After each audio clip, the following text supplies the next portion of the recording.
quando você questionou o interesse público da matéria, porque existe uma diferença tremenda entre interesse público e interesse do público. A vida íntima, os segredos profissionais das pessoas, elas causam interesse, de fato, né? Quem não gosta de uma fofoca?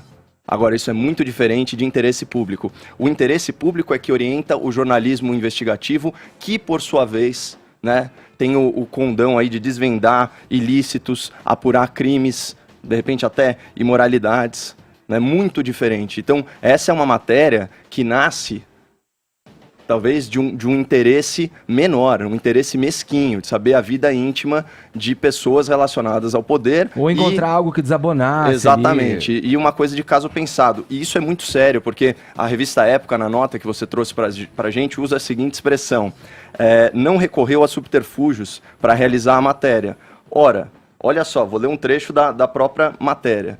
Abre aspas. Heloísa foi informada na última quarta-feira que os encontros foram registrados em relatos que seriam publicados e mesmo convidada a comentar os tópicos do diário, preferiu não se manifestar. Em primeiro lugar, fez bem em não se manifestar. Não tem que bater palma para maluco dançar nunca. E aqui é o seguinte, como assim não recorreu a subterfúgio? Se você só vai declarar a sua real intenção na última sessão, isso não é subterfúgio? Então eu não sei o que é subterfúgio. Isso é tão sério que no direito penal existe a figura do flagrante preparado, que torna o crime impossível. O ouvinte que tiver mais curiosidade, procure aí a súmula 145 do Supremo Tribunal Federal, fala justamente sobre isso. Você arranja a situação de forma a provocar a pessoa que você quer flagrar. Então isso não é admitido em direito. E aí tem o outro ponto que precisa ser comentado, a gente falou mais cedo da CPI da Lava Toga, cujo relatório, se convertido em denúncia pelo Ministério Público, vai ser julgado pela STF e provavelmente vai ser indeferido, né, nas suas pretensões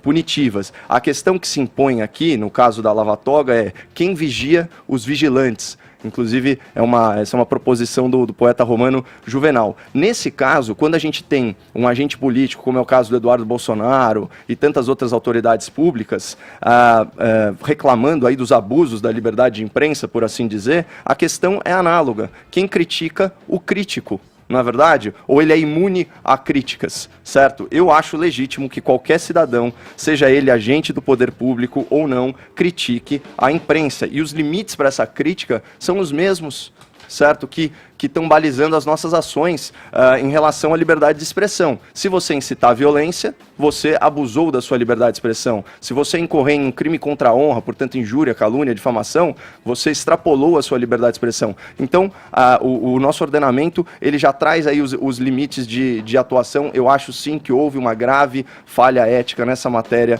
da revista Época. Vamos ouvir o Adriles lá em BH, aqui por vídeo, falando com a gente, participando do programa. E aí, Adriles, qual é a tua opinião